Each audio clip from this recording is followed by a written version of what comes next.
Good afternoon and welcome to Biztech Asian Midday Marketwatch. Our guest today is Phan Leung, founder and CIO of Track Record Asia. Now, Leung, welcome to the show.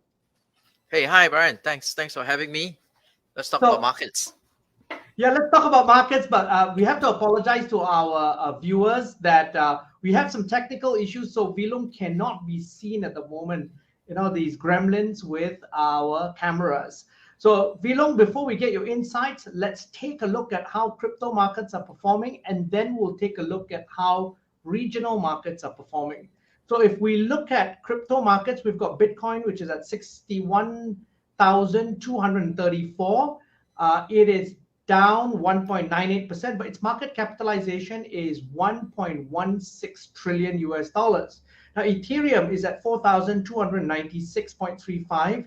It is up 2.12%, which takes it over the half a trillion mark at $505.5 billion.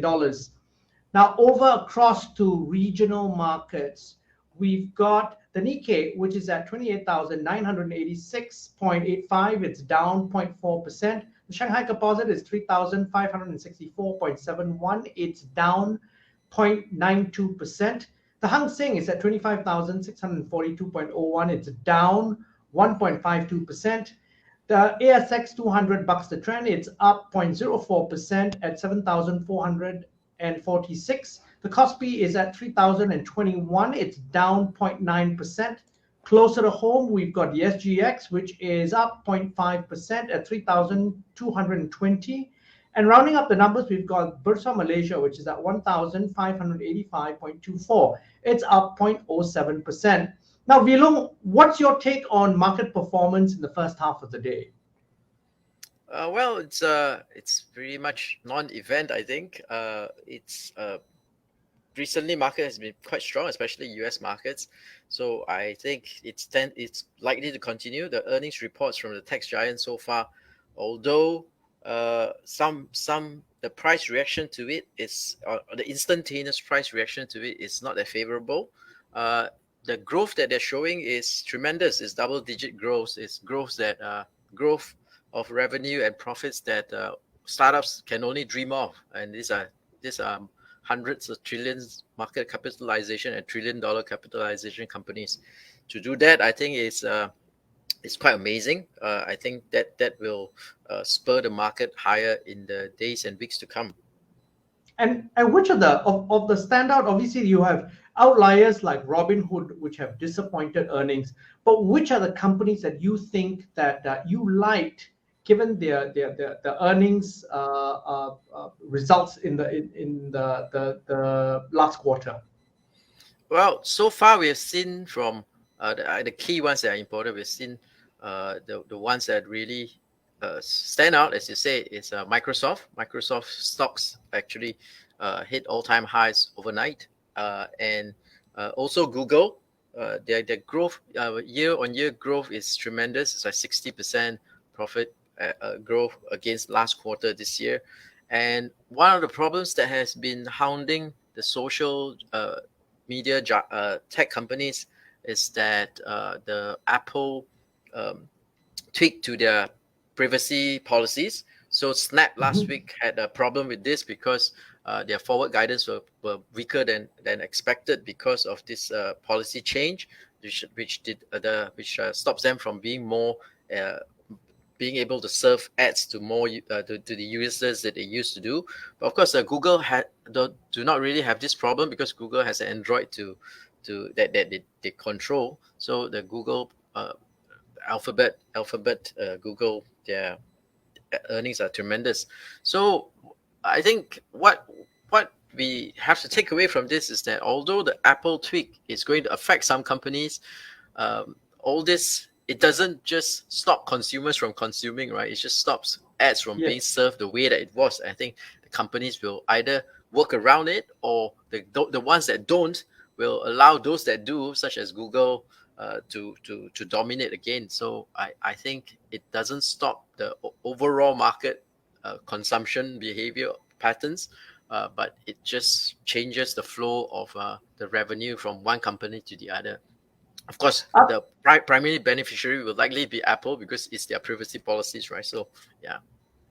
But one of the things that is a shadow is hanging over these social networking companies is also regulatory scrutiny. So you have Facebook that had great earnings as well, 9 billion, but there's a cloud over Facebook. Um, are you someone that's holding Facebook stocks, and what's your view on that?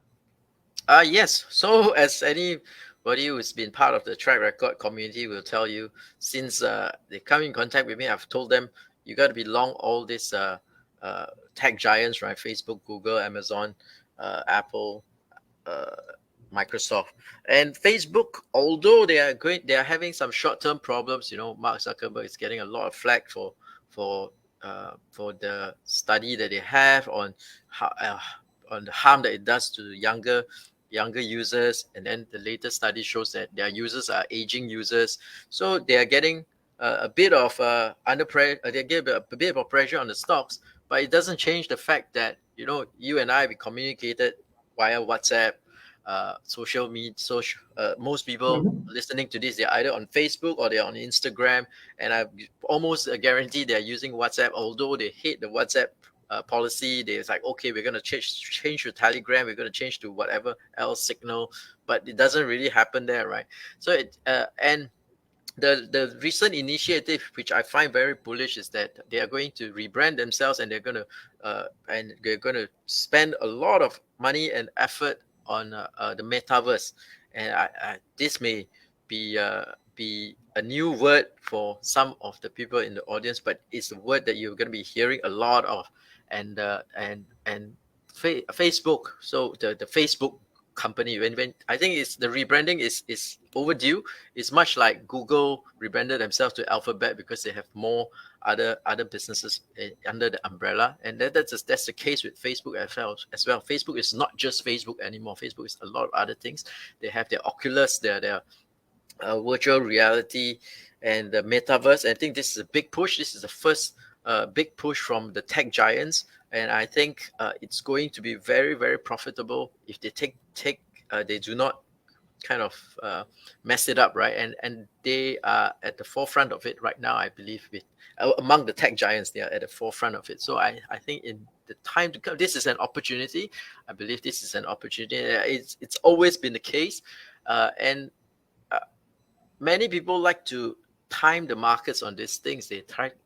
But I in the last 10 years or so, there's really no money to be made trying to fade these giants that are making double digits growth, and they're Yes. dominant in the markets that they are in, and they are growing their market share. They're not growing the market share, but they're growing the revenues and growing the profits every year. Yeah. Now, Vilong, one of the key things that you do often is you trade in cryptos. And we've seen a huge rise in the last couple of weeks in crypto markets, particularly in Ethereum and Bitcoin. Could you give us some insights into what's fueled this latest rise?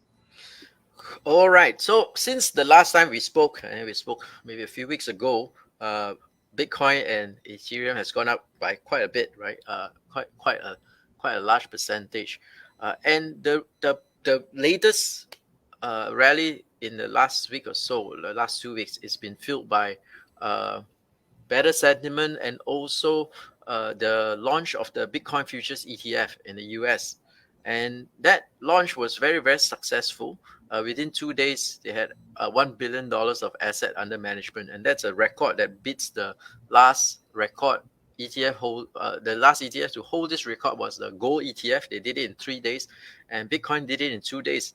And I think it's very, very symbolic in that even for yourself, I'm sure when you started this endeavor, you talk about Bitcoin a little bit embarrassed because most of your audience think it's some fringe asset, right? Right now, if you talk about it, you think, okay, I'm at the forefront of of what's in financial markets, and if you You're really very correct about that. And it's only a year plus ago. yes, You're very and right about yeah. that. Yeah, and in conversations, if you used to be an expert in Bitcoin, they think you're some cook with a wearing tin hat foils, thinking the fiat currency system is going to be destroyed, right? Whereas now, if you talk about your Bitcoin, you're in Bitcoin, you wear it like a badge of honor, and people think, oh, this guy, I need to talk to him because this I need to be involved somehow, and this is going to continue to trend in the direction where it becomes more and more mainstream, right? I'm sure you'll be getting a lot of questions from your audience, members of your audience, as to how to get involved. So now we're hearing Bitcoin, we're talking, and it used to be you probably just update Bitcoin, not Ethereum, and now you're talking about Ethereum, and soon you'll talk about Polkadot, Solana, you'll talk about all the other layers, all the other alternatives to Ethereum. And soon, I'm sure, in time to come, you'll be talking about DeFi, decentralized finance, and you'll be talking about NFTs. So I suggest Actually, Leung, we have different shows, and let me do a little plug on our technology shows as well as our personal finance shows, where we talk about all of this. Yes, right. So I'm sure you'll find that it was fringe before. Now it's becoming like at the forefront of financial innovation, right? And I myself, I've spent a lot of time recently trying to deep dive into this, and I find that when I used to when I invested in Bitcoin quite a few years ago, and at that time, that seems like I was at the fringe, right? And my traditional finance friends, they look at me as if I'm crazy. Like, why would you mess with this nonsense? And now Bitcoin is mainstream, right? It's an ETF now, and it's very, very quickly you will hear about an ETF for Ethereum. You'll soon be hearing about ETF for other coins as well, maybe alternative coins, and they will start talking the best kept secret so far about in the crypto space is that the yields that you get for staking your coins, which is basically lending your coins out to a protocol, a smart contract, is in excess of double digits, and sometimes it's in excess of hundreds of percent and thousands of percent, right? And they are able to do yes, right. And many people write it off as being a Ponzi scheme, and as did I, right? I always thought, this is just a Ponzi scheme. It's really not something that I want to be involved in because it will implode at some point. But if you think about it, if you think in the traditional sense, in the traditional finance, many of us thought too that Uber was a Ponzi scheme, right? Like, it cannot last forever. How can this company come and give benefits, give discounts to every user? So we were having rides for like $1, all around Singapore. You could go anywhere for $1. Every country in the world, you had like $1 rides, $2 rides, and the Uber drivers were making $5,000, $10,000 a month, right? Like three times the average driver. And we thought this company is crazy, right? They're just throwing out money. And they were throwing out money, but throwing out money to get data, to control the market, and to be the default app on your phone, right? And if you apply this to the decentralized finance space, it's pretty much the same way. These guys are printing coins to give it to you, and you assume that these coins at some point will all go to zero. But while they are doing this, they're getting a lot of users. They're getting traditional users like myself. I consider myself a traditional user of finance, right? I was from Fernandez, but now I don't see it. Yes, of course, much like the .com boom, some of these things are going to go to zero because they are just wannabes, copycats, and they don't really have any business models. But within this hundreds of companies, some will become Amazon.com, some will become what have you, right? Google, right? And at the time, you look back in those days, right? You had Netscape. Everybody was using Netscape. I think maybe some members of your audience will not know what Netscape is, right? And Internet Explorer. The days of Netscape and Alta Vista. So you know that we're the same generation. Exactly, right? And now you have Google, right? And you thought this Google, they cannot survive in a world where Netscape and Internet Explorer, they are trying to fight each other, right? And yet Google has prevailed and in fact dominated, right? In fact, Internet Explorer has to disappear, and now we have Edge browser.